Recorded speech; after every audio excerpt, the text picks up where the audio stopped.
Halo, selamat siang pemirsa. Jumpa lagi bersama saya Helmut Timothy dalam Kilas Nusantara siang pukul 13 waktu Indonesia Barat.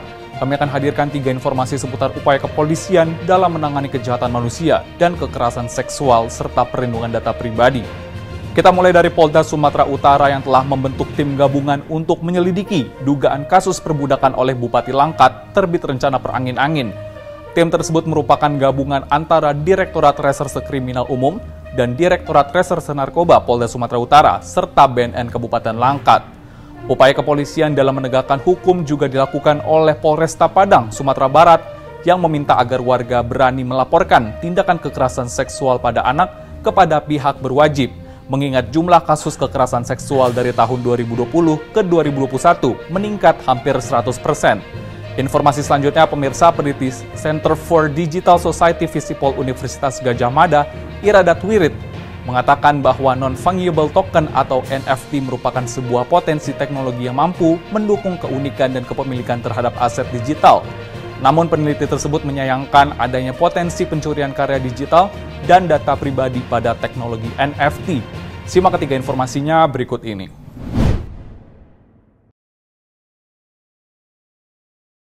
Sebuah kerangkeng besi berisi puluhan orang ditemukan di kediaman pribadi Bupati Langkat terbit rencana perangin-angin di Desa Raja Tengah, Kecamatan Kuala, Kabupaten Langkat, Sumatera Utara. Saat petugas Komisi Pemberantasan Korupsi melakukan operasi tangkap tangan terhadap terbit pada 18 Januari lalu. Sejumlah pihak menengarai ruang seperti sel berukuran 6x6 meter yang digembok tersebut merupakan pusat perbudakan pekerja kebun sawit milik terbit. Walaupun diakui penjaga rumah sebagai tempat rehabilitasi narkoba mandiri yang telah ada sejak tahun 2012. Untuk itu, Polda Sumut telah membentuk tim gabungan untuk menyelidiki dugaan kasus tersebut. Kepala Bidang Humas Polda Sumut, Komisaris Besar Polisi Hadi Wahyudi, yang ditemui di Medan pada 24 Januari menjelaskan, tim terdiri dari Direktorat Reserse Narkoba dan Direktorat Reserse Kriminal Umum Polda Sumut, serta Badan Narkotika Nasional Kabupaten Langkat. Nah, tahun 2017, BNK Langkat itu sempat berkoordinasi di sana. Kalau memang itu dijadikan tempat rehabilitasi agar diberikan atau dibuatkan izin secara resmi. Berdasarkan informasi yang didapatkan, mereka yang dipenjarakan di sel di rumah Bupati Langkat tersebut berjumlah antara 38 hingga 48 orang. Namun saat polisi dan petugas KPK melakukan penggeledahan, hanya terdapat 4 orang. Polisi menyebut puluhan lainnya sedang bekerja di kebun sawit milik terbit. Beberapa orang berkepala gundul dan wajahnya babak belur. Dari Medan, Sumatera Utara, Doni Aditra, Kantor Berita Antara, mewartakan.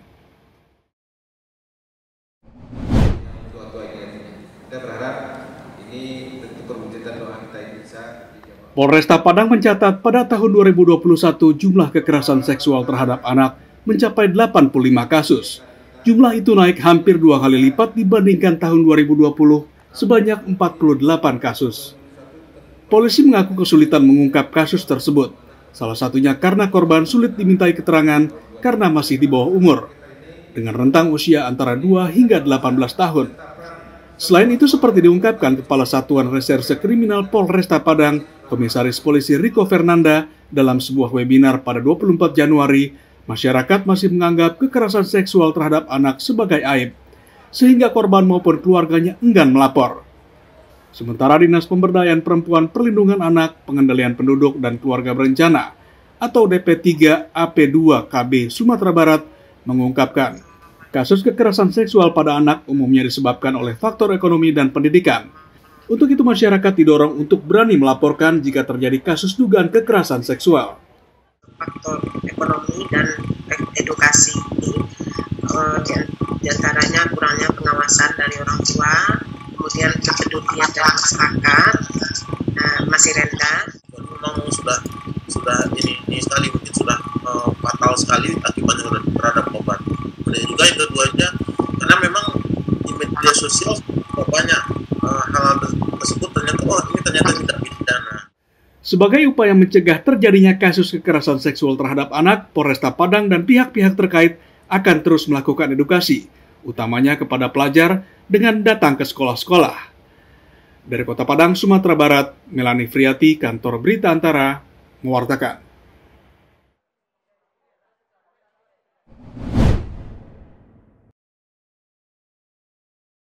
Akhir-akhir ini, publik diramaikan dengan seputar non-fungible token atau NFT. Sejak kesuksesan Gustav Al-Ghazali berhasil menjual koleksi foto selfie-nya sebagai NFT di OpenSea.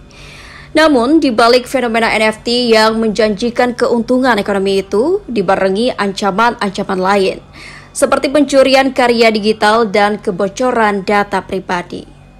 Peneliti Center for Digital Society, Visifol UGM Yogyakarta Iradat Wirid mengatakan, OpenSea kini dipenuhi oleh berbagai macam NFT dari masyarakat Indonesia yang ingin mencari keuntungan.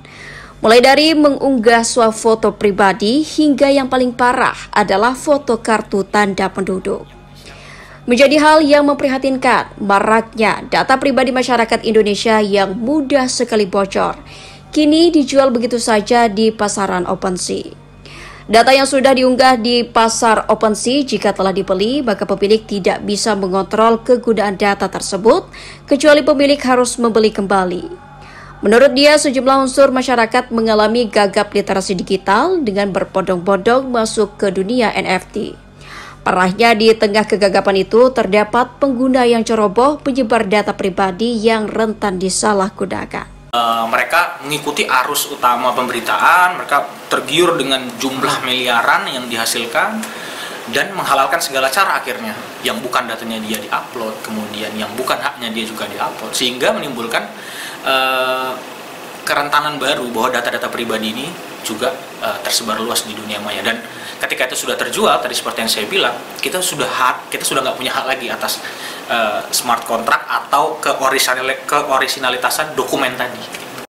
NFT dibantu oleh teknologi blockchain yang berperan sebagai decentralized ledger, mampu merekap nilai dan pemilik dari suatu NFT.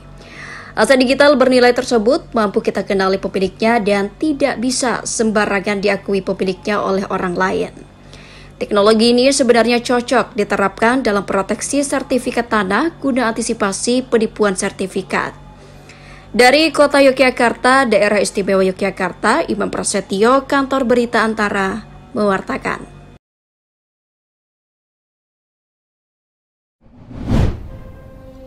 Pemirsa, berhati-hatilah dalam melakukan aktivitas di jejaring sosial dunia maya. Jangan sampai informasi dan karya Anda disalahgunakan oleh orang yang tidak bertanggung jawab. Selain itu, jangan lupa untuk terus memperbarui informasi harian Anda melalui laman antaranews.com, YouTube Antara TV Indonesia, dan melalui UC TV. Kami akan kembali dalam Kilas Nusantara sore pukul 17 waktu Indonesia Barat nanti. Terima kasih dan sampai jumpa.